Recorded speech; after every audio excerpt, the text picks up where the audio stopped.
السلام علیکم۔ آج جمعرات ہے، مارچ کی 9 تاریخ۔ پاکستان میں اس وقت شام کے 7، بھارت میں 7:30، اور یہاں ہمارے اسٹوڈیوز کی گھڑیوں میں صبح کے 9 بج رہے ہیں۔ وائس آف امریکہ واشنگٹن کی اردو سروس سے میں ہوں خالد حمید، خبروں کے ایک بلیٹن کے ساتھ۔ امریکہ نے پاکستان سے کہا ہے کہ وہ معاشی بحران سے نمٹنے کے لیے بین الاقوامی مالیاتی ادارے IMF کے ساتھ طے کردہ اصلاحات کو مکمل کرنے کا عمل جاری رکھے اور ملک میں جاری سیاسی تناؤ کے تناظر میں تمام فریقین تحمل کا مظاہرہ کریں۔ امریکی محکمہ خارجہ کے ترجمان نیڈ پرائس نے ہفتہ وار پریس بریفنگ کے دوران وائس آف امریکہ کے ایک سوال کے جواب میں کہا کہ IMF کی فنڈنگ کا راستہ کھولنے کے لیے بالآخر پاکستان کو ہی اقدامات کرنے ہوں گے۔ پاکستان اور امریکہ کے تعلقات پر بات کرتے ہوئے نیڈ پرائس نے کہا کہ جب بات اقتصادی، سیکیورٹی اور سیاسی چیلنجز کی ہو تو امریکہ پاکستان کے عوام اور اپنے پاکستانی ہم منصبوں کا شراکت دار بننے کے لیے تیار ہے۔ لاہور میں PTI ورکرز اور پولیس کے درمیان تصادم پر تبصرہ کرتے ہوئے نیڈ پرائس نے کہا کہ ہم لاہور میں جھڑپوں کے بارے میں آگاہ ہیں اور ہم سب کو تحمل کا مظاہرہ کرنے کی ترغیب دیتے ہیں۔ ان کے بقول دنیا بھر کے شہریوں کے عالمی حقوق کو برقرار رکھنے کی اہمیت اور پرامن اجتماع کا حق پاکستان سمیت دنیا بھر میں ہمارے ہم منصبوں کے ساتھ بحث کا ایک مستقل موضوع ہے۔ پاکستان کی اعلیٰ سیاسی اور عسکری قیادت بڑھتی ہوئی دہشت گردانہ کارروائیوں کو ملک کے لیے شدید خطرہ قرار دیتی ہے، لیکن اس سے نمٹنے کے لیے حکومت کی طرف سے تاحال کوئی جامع پالیسی سامنے نہیں لائی گئی ہے۔ دہشت گردی کی صورتحال کو لے کر حکومت واضح حکمت عملی کے ساتھ سامنے کیوں نہیں آ رہی ہے، اس بارے میں مبصرین کا کہنا ہے کہ سیاسی قیادت اس اہم ملکی مسئلے سے نظریں چرا رہی ہے۔ حکومت کی اس عدم سنجیدگی پر عوامی سطح پر تشویش پائی جاتی ہے اور اتحادی جماعتیں بھی اس پر تحفظات کا اظہار کر رہی ہیں۔ وزیر اعظم کے معاون خصوصی اور پیپلز پارٹی کے ترجمان فیصل کریم کنڈی نے ملک سے دہشت گردی کے خاتمے کے لیے قومی حکمت عملی وضع کرنے کے لیے بلائی گئی APC کے انعقاد میں تاخیر پر تشویش کا اظہار کیا۔ پاکستانی فوج کے سربراہ جنرل سید عاصم منیر نے بھی کہا ہے کہ دہشت گردی کے مسئلے سے نمٹنے کے لیے تمام شراکت داروں میں قومی اتفاقی رائے کی ضرورت ہے۔ پاکستان کی پہلی ڈیجیٹل مردم شماری کا آغاز 1 مارچ سے ہو چکا ہے اور حکام کی جانب سے بارہا یقین دہانیوں کے باوجود اس میں مبینہ جانبداری اور شفافیت نہ ہونے سے متعلق بھی شکایتیں اٹھائی جا رہی ہیں۔ سندھ میں حکمراں جماعت اور وفاق میں اتحادی پاکستان پیپلز پارٹی نے صوبائی اسمبلی کے ایوان میں ان خدشات کا اظہار کیا ہے اور مردم شماری کے طریقہ کار کی شفافیت اور مردم شماری کے عمل میں خامیوں پر سوال اٹھائے ہیں۔ سندھ حکومت کا اصرار ہے کہ روزانہ کی بنیاد پر کی جانے والی مردم شماری اور خانہ شماری کی تفصیلات صوبائی حکومت کے ساتھ شیئر کی جائیں۔ دریں اثنا پاکستان بیورو آف شماریات کے ترجمان سرور گوندل نے کہا کہ مشق شروع کرنے سے قبل صوبائی حکام کو آن بورڈ لیا گیا تھا اور ہر فیصلہ انہیں اعتماد میں لے کر کیا جاتا ہے۔ ادھر ماہرین کا کہنا ہے کہ مردم شماری کے عمل میں کئی طریقہ کار سے متعلق خامیاں موجود ہیں جنہیں دور کر کے اسے مزید شفاف بنایا جا سکتا ہے۔ لاہور ہائی کورٹ نے پاکستان تحریک انصاف کے چیئرمین اور سابق وزیر اعظم عمران خان کی تقاریر نشر کرنے پر پابندی کا حکم معطل کر دیا ہے۔ Pakistan electronic media regulatory authority PEMRA نے حال ہی میں ایک حکم نامے کے ذریعے عمران خان کی میڈیا پر تقاریر نشر کرنے پر پابندی عائد کی تھی۔ مقامی میڈیا کے مطابق لاہور ہائی کورٹ نے جمعرات کو پیمرا کی پابندی کو معطل کرتے ہوئے معاملہ فل بینچ کو بھیج دیا ہے۔ لاہور ہائی کورٹ کا فل بینچ اب اس معاملے کی سماعت 13 مارچ کو کرے گا۔ پاکستان کے صوبہ خیبر پختونخوا کے قبائلی ضلع شمالی وزیرستان اور جنوبی ضلع ڈیرہ اسماعیل خان میں ایک بار پھر تشدد کے واقعات میں اضافہ دیکھنے میں آ رہا ہے۔ شمالی وزیرستان میں حکام نے ایک روز قبل دو مختلف کارروائیوں میں 9 مبینہ عسکریت پسندوں کو ہلاک کرنے کا دعویٰ کیا تھا، جبکہ اسی روز جنوبی ضلع ڈیرہ اسماعیل خان میں عسکریت پسندوں نے مردم شماری میں سیکیورٹی کے فرائض سر انجام دینے والے پولیس اہلکاروں پر فائرنگ کر کے ایک اہلکار کو ہلاک اور 3 کو زخمی کر دیا۔ تشدد کے تازہ ترین واقعے میں بدھ اور جمعرات کی درمیانی شب نامعلوم افراد نے شمالی وزیرستان کے دوسرے بڑے قصبے میر علی میں ایک زیر تعمیر پولیس چوکی کو آگ لگا دی۔ خیبر پختونخوا پولیس کے انسپکٹر جنرل اختر حیات گنڈاپور نے صحافیوں کے ساتھ بات چیت میں کہا ہے کہ خیبر پختونخوا میں اس وقت دہشت گردی کے واقعات کے نتیجے میں سن 2008 اور 9 جیسی صورتحال پیدا ہوئی ہے، جس سے نمٹنے کے لیے بھرپور اقدامات کیے جا رہے ہیں۔ تجزیہ کاروں کا موقف ہے کہ حکام نے تو عسکریت پسندوں کے خلاف پچھلی 2 دہائیوں کے دوران بہت زیادہ کارروائیاں بھی کی ہیں اور ان کارروائیوں کے بارے میں بہت دعوے بھی کیے ہیں، مگر در حقیقت عسکریت پسند یا عسکریت پسند تنظیمیں اب بھی موجود ہیں۔ امریکی محکمہ انٹیلیجنس کی سالانہ رپورٹ میں بھارت، چین اور پاک بھارت کشیدگی میں اضافے کے خدشات ظاہر کیے جا رہے ہیں، اور کہا گیا ہے کہ اگر کشیدگی بہت زیادہ بڑھتی ہے تو وہ جنگ کی صورت بھی اختیار کر سکتی ہے۔ رپورٹ کے مطابق سن 2020 میں گولوان وادی میں بھارت اور چین کے درمیان خونی تصادم کے بعد پیدا ہونے والی کشیدگی کے آئندہ بھی برقرار رہنے کا اندیشہ ہے۔ رپورٹ میں کہا گیا ہے کہ چین اور پاکستان کے ساتھ بھارت کی ممکنہ لڑائی کے نتائج کے حوالے سے امریکہ کو اس جانب فوری طور پر توجہ مبذول کرنی چاہیے۔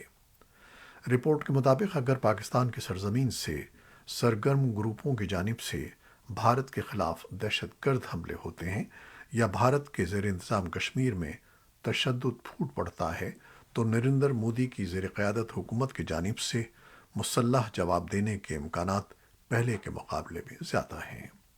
اس بارے میں پاکستانی دفتر خارجہ کا کہنا ہے کہ پاکستان خود دہشت گردی کا شکار ہے۔ وہ جنوبی ایشیا میں امن اور مذاکرات کی وکالت کرتا رہا ہے۔ خطے میں امن اور دوستی پاکستانی خارجہ پالیسی کی بنیاد ہے۔ پاکستان بھارت کے ساتھ جموں و کشمیر سمیت تمام ایشوز پر نتیجہ خیز مذاکرات کے حق میں ہے، لیکن افسوس کی بات یہ ہے کہ بھارت کے مبینہ معاندانہ رویے کی وجہ سے ایسا ماحول نہیں بن پا رہا ہے۔ بھارت مذاکرات کے لیے ماحول سازگار نہ کرنے کا الزام پاکستان پر عائد کرتا ہے۔ نئی دہلی کے تجزیہ کاروں کا کہنا ہے کہ امریکی رپورٹ کو نظر انداز نہیں کیا جا سکتا۔ طالبان صوبائی حکام نے تصدیق کی ہے کہ صوبے بلخ کے گورنر داؤد مزمل آج جمعرات کے صبح 9 بج کے قریب ایک دھماکے میں ہلاک ہو گئے ہیں۔ طالبان بلخ پولیس کے ترجمان آصف وزیری نے وائس آف امریکہ کو بتایا کہ دھماکہ بلخ کے گورنر کی دفتر کی دوسری منزل میں ہوا، جس میں عام شہری بھی مارے گئے۔ طالبان حکومت کے ترجمان ذبیح اللہ مجاہد نے بھی ایک ٹویٹ میں داؤد مزمل کی ہلاکت کی تصدیق کی ہے۔ ایک اور ذریعے نے وائس آف امریکہ کو بتایا کہ دھماکہ خودکش حملے کی وجہ سے ہوا۔ بلخ ہسپتال کے ڈاکٹروں نے صحافیوں کو بتایا کہ دھماکے کی جگہ سے 7 زخمیوں کو ہسپتال لایا گیا ہے۔ ابھی تک کسی نے دھماکے کی ذمہ داری قبول نہیں کی ہے۔ اقوام متحدہ کے ترقیاتی پروگرام UNDP کا کہنا ہے کہ افغان کاروباری خواتین 16 مارچ کو اقوام متحدہ کے تعاون سے دبئی میں 3 روزہ نمائش کا انعقاد کریں گی۔ دبئی کا بین الاقوامی تجارتی میلہ 16 سے 18 مارچ تک منعقد ہوگا۔ افغان خواتین اس دوران اپنی کاروباری صلاحیتوں، ہنر اور افغان فن و ثقافت کا مظاہرہ کریں گی۔ افغانستان کے لیے اسلامی تعاون تنظیم OIC کے سیکرٹری جنرل کے خصوصی نمائندے سفیر طارق علی بخت آج قندھار پہنچے اور انہوں نے طالبان کے وزیر خارجہ امیر متقی، صوبائی ڈپٹی گورنر حیات اللہ مبارک اور کئی دیگر سینئر حکام سے ملاقات کی۔ دنیا کی کئی اہم اور نمایاں شخصیات نے بنگلہ دیش کی حکومت سے مطالبہ کیا ہے کہ وہ نوبل انعام یافتہ ماہر معیشت محمد یونس پر غیر منصفانہ حملوں اور انہیں ہراساں کرنے کا سلسلہ بند کرے۔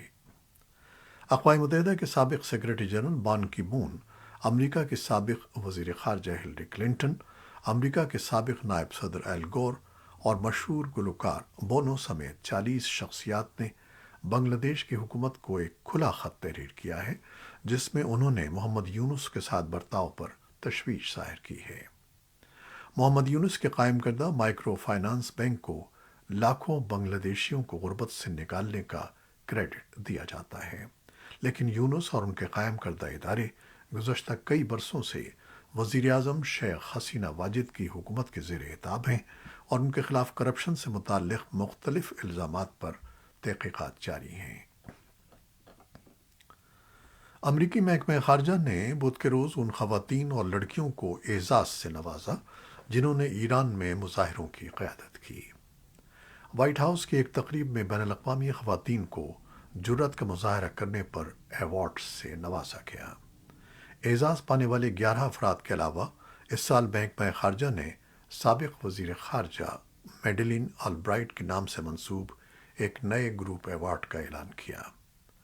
وزیر خارجہ اینٹنی بلنکن نے کہا کہ کچھ علاقوں میں کام کرنے والی دوسری خواتین بھی ہیں جن کا ہم انفرادی طور پر نام نہیں لے سکتے، کیونکہ یہ تشہیر انہیں اور بھی زیادہ خطرے میں ڈال سکتی ہے، لہذا ہم نے ان کا احترام کا ایک اور نیا طریقہ تلاش کیا ہے۔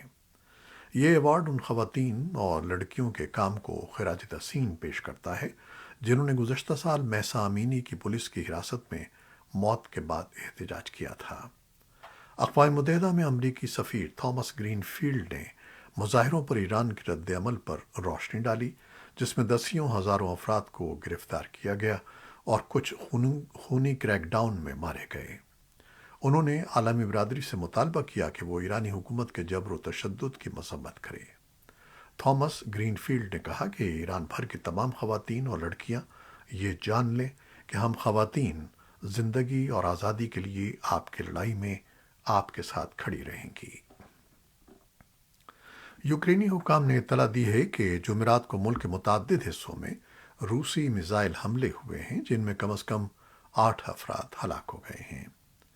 یوکرین کی فوج کا کہنا تھا کہ اس نے روس کی طرف سے داغے گئے 81 میزائلوں میں سے 34 کو مار گرایا اور روسی افواج کے زیر استعمال 4 ایرانی ساختہ ڈرون بھی مار گرائے۔ مغربی لویف علاقے کے گورنر نے بتایا کہ ایک میزائل رہائشی علاقے پر گرنے سے وہاں 4 افراد ہلاک ہو گئے۔ دنیپرو پوراتسک میں حکام نے بتایا کہ روسی حملوں میں ایک شخص ہلاک اور 2 زخمی ہوئے۔ اوڈیشہ کے علاقے کے گورنر میکسم مارچینکو نے کہا کہ روسی میزائلوں نے توانائی کے بنیادی ڈھانچے کو نشانہ بنایا اور وہاں بجلی منقطع ہے۔ مارچینکو نے یہ بھی کہا کہ حملوں سے رہائشی عمارتوں کو نقصان پہنچا لیکن کوئی جانی نقصان نہیں ہوا۔ خارکیف میں علاقائی گورنر اولیا سینوبوف نے کہا کہ 15 روسی حملے شہر اور اس کے آس پاس کے علاقے میں ہوئے ہیں، جن میں بنیادی ڈھانچے کی اہم سہولیات شامل تھیں۔ یوکرین کے دارالحکومت کیف کو بھی نشانہ بنایا گیا۔ یوکرین کے صدر ولادیمیر زیلنسکی نے بدھ کو T V news channel CNN پر نشر ہونے والے ایک انٹرویو میں کہا کہ انہوں نے امریکی ایوان کے اسپیکر مسٹر کیون میکارتھی کو کیف کا دورہ کرنے کی دعوت دی ہے تاکہ وہ صورتحال کا خود جائزہ لے سکیں۔ اسرائیلی فورسز نے جمعرات کو مغربی کنارے کے شہر جنین کے قریب ایک فلسطینی گاؤں پر چھاپہ مارا، جس میں اسلامی جہاد کے 3 عسکریت پسندوں کو ہلاک کر دیا گیا، جن کے بارے میں ان کے بقول اس علاقے میں فائرنگ کے حملے کا شبہ تھا۔ ایک اسرائیلی بیان میں کہا گیا ہے کہ مسلح افراد نے اپنی کار سے اس وقت فائرنگ کی جب اسرائیلی فورسز علاقے میں داخل ہوئیں۔ اس میں کہا گیا کہ اسلامی جہاد کے 2 ارکان بھی مارے گئے۔ اس کے علاوہ ایک مسلح مشتبہ شخص بھی ہلاک ہوا ہے۔ جبہ وہ جگہ ہے جہاں جنوری میں اسلامی جہاد کے 2 مسلح افراد مارے گئے تھے۔ وہاں مختلف دھڑوں اور مسلح عسکریت پسندوں کی ایک بڑی جماعت کی موجودگی ہے اور جمعرات کو مارے گئے تینوں افراد کی آخری رسومات کے لیے جمع ہونے والے سوگواروں نے کہا کہ چھاپے انہیں نہیں روکیں گے۔ فلسطینی صدر محمود عباس کے ترجمان نبیل ابو رودینہ نے وائس آف فلسطین ریڈیو کو دیے گئے ایک بیان میں اسرائیل پر فلسطینیوں کے خلاف مکمل جنگ شروع کرنے کا الزام لگایا۔ فلسطینی اتھارٹی نے اعلان کیا کہ اس نے جنین میں ایک چھاپے کے بعد جس میں 9 فلسطینی ہلاک ہوئے تھے، جنوری میں اسرائیل کے ساتھ اپنے سیکیورٹی تعاون کے معاہدے کو معطل کر دیا تھا، لیکن اسرائیلی چھاپوں سے اس پر دباؤ بڑھ رہا ہے۔ یہ واقعہ اس دن پیش آیا جب امریکی وزیر دفاع لائٹ آسٹن اور اسرائیل کا دورہ کر رہے تھے، جہاں توقع تھی کہ وہ مغربی کنارے میں بڑھتے ہوئے تشدد پر بات کریں گے۔ یہ تھیں وہ خبریں جو فیس بک لائیو پر ہم نے آپ کے لیے پیش کی۔ ہماری ویب سائٹ، یوٹیوب اور پوڈ کاسٹ پر یہ بلیٹن آپ کے لیے پوسٹ کر دیا جاتا ہے۔